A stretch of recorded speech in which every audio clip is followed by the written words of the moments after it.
Tausiah Ramadan. Assalamualaikum warahmatullahi wabarakatuh. Bismillahirrahmanirrahim. Alhamdulillahi rabbil alamin. Wassalatu wassalamu ala asrafil anbiya'i wal mursalin Sayyidina Muhammadin wa ala alihi wa sahbihi ajma'in. Amma ba'du. Para sahabat Tara yang saya muliakan, kita berjumpa lagi dalam channel KKG PAI Krembangan. Jangan lupa subscribe, like, dan komen untuk mendukung program-program kami agar lebih maju dan bermanfaat untuk kita semua.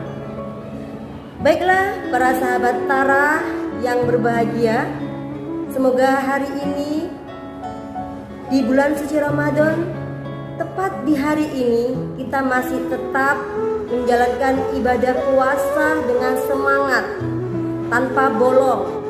Mungkin kecuali yang bagi perempuan mungkin dapat diskon dari Allah untuk tidak melakukan atau tidak melaksanakan puasa Ramadan dikarenakan satu hal, yaitu udzur. Tapi bukan berarti bebas untuk tidak membayar di kemudian hari setelah Ramadan selesai. Baiklah para sahabat Tara yang luar biasa, hari ini kita bertemu lagi dengan materi yang berbeda. Dan kali ini saya akan membawakan sebuah kisah tentang Abdullah Dzulhijadain. Mungkin nama beliau tidak begitu booming, tidak begitu familiar telinga kita dibanding para sahabat-sahabat lainnya seperti Khulafaur Rasyidin misalnya. Mungkin kita sudah hafal keempat khalifah sahabat Rasulullah. Namun satu sahabat beliau yang mungkin tidak kita kenal, bahkan baru sekali ini kita mendengar nama beliau, tetapi sesungguhnya beliau adalah sahabat Nabi yang namanya termasyhur dan membuat para sahabat iri dengan kesyahidannya. Ya, siapa yang tidak mengenal Rasulullah Shallallahu Alaihi Wasallam?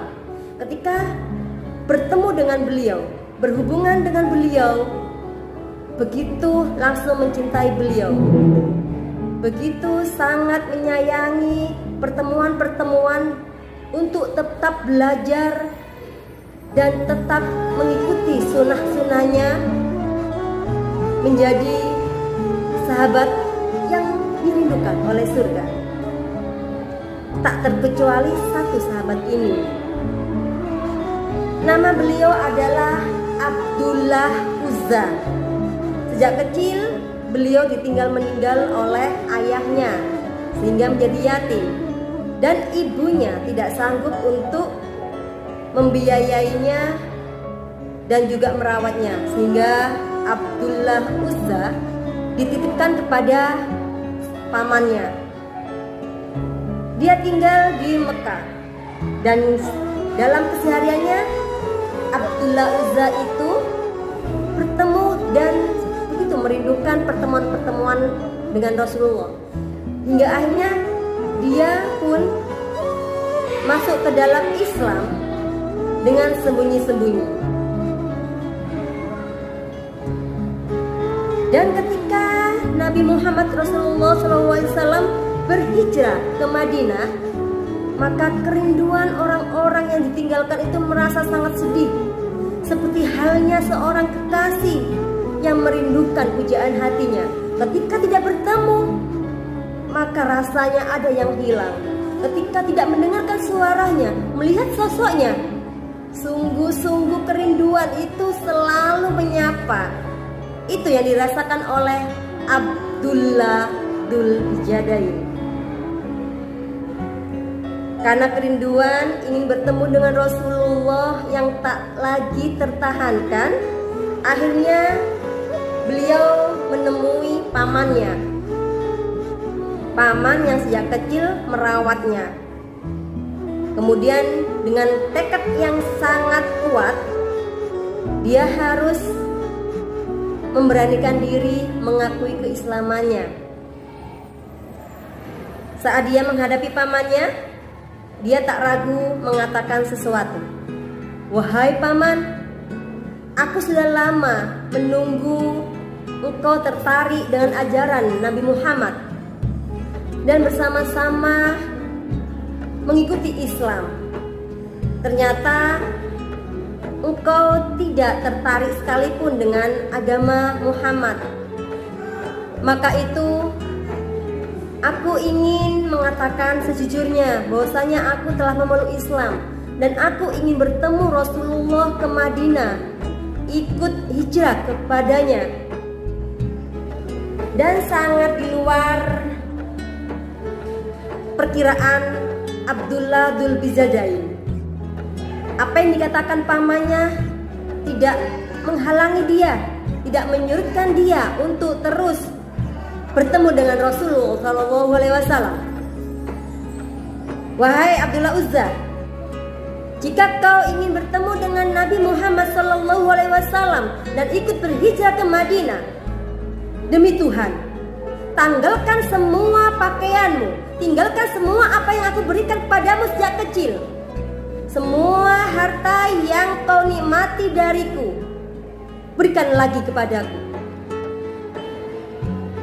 Subhanallah, sungguh luar biasa sekali kenekatan Abdullah bin Dzulbijadain, sanggup melunturkan atau memberikan semua kemewahan duniawi yang diberikan oleh pamannya hanya untuk mengikuti Rasulullah SAW. Bahkan pakaian satu-satunya yang dia pakai pun diminta oleh pamannya, diberikan saat itu.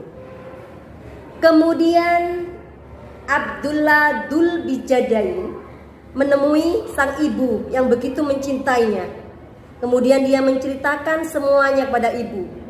Ibunya yang orang tak mampu hanya memiliki satu kain kasar. Kemudian mengambilnya dan dipotong menjadi dua bagian. Satu bagian untuk menutup bawah dan satu lagi bagian untuk menutup atas.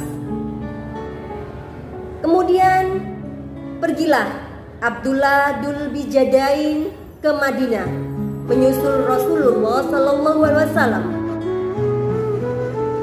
Dalam perjalanan itu ada sahabat yang mengetahui niatan Abdullah Dzulbijadain, kemudian menceritakannya pada Rasulullah. Begitu bahagianya Rasulullah akan kedatangan sahabat-sahabat yang masih tertinggal di Mekah dan menyusulnya ke Madinah. Dengan sukacita, Rasulullah pun langsung keluar dari rumah dan menyambutnya. Ahlan wa sahlan Abdullah bin Dzulbijadain. Kau adalah seorang hamba dengan dua kain kasar. Jadi Allah, utusan Allah ini, Nabi Muhammad, memberikan julukan kepada Abdullah Uzza menjadi namanya Abdullah Dzulbijadain, yang artinya hamba dengan dua kain kasar, sesuai pakaian yang dipakai saat dia datang ke Madinah. Begitu senangnya sampai dipeluk. Saat itu berduyun-duyun para sahabat lainnya pun memberikan pakaiannya ke Abdullah Dzulbijadain. Dia begitu senang hidup di Madinah bersama Rasulullah dan juga para sahabat-sahabat lainnya. Abdullah Dzulbijadain begitu bahagia tinggal di Madinah bersama Rasulullah dan para sahabatnya. Hari-harinya tidak dibuang-buangnya dengan sia-sia. Dia selalu mengikuti Rasulullah kemanapun beliau berada, hanya ingin belajar dan mengambil ilmu Rasulullah. Belajar darinya, mengikuti sunnah-sunnahnya hanya untuk mengejar kebaikan akhirat. Itulah yang dilakukan oleh para sahabat Rasulullah untuk berorientasi. Apa yang dilakukannya hanya mendapatkan akhirat, kemuliaan bersama Rasulullah kelak di akhirat. Itu pun juga orientasi Abdullah Dzul Bijadain. Maka dia seperti mata Rasulullah. Kemanapun Rasulullah ada, beliau selalu ada juga. Bahkan Abdullah Dzul Bijadain pun bercita-cita ingin mati syahid. Nah, suatu saat ada peperangan yang bernama Perang Tabuk. Di situ Abdullah Dzul Bijadain meminta Rasulullah untuk mendoakannya agar mati syahid saat perang. Tapi apa yang dikatakan Rasulullah? Wahai Abdullah Dzul Bijadain, kau tak akan mati syahid saat perang itu, tetapi aku ridho kau mati saat demam, ketika pulang perang. Dan seperti yang dikatakan oleh Rasulullah, itu yang terjadi. Saat perang Tabuk, semua tidak ada yang menjadi korban. Peperangan itu dimenangkan oleh kaum muslim tanpa peperangan. Dan saat pulang kembali ke Madinah, Abdullah Dzul Bijadain pun sakit demam.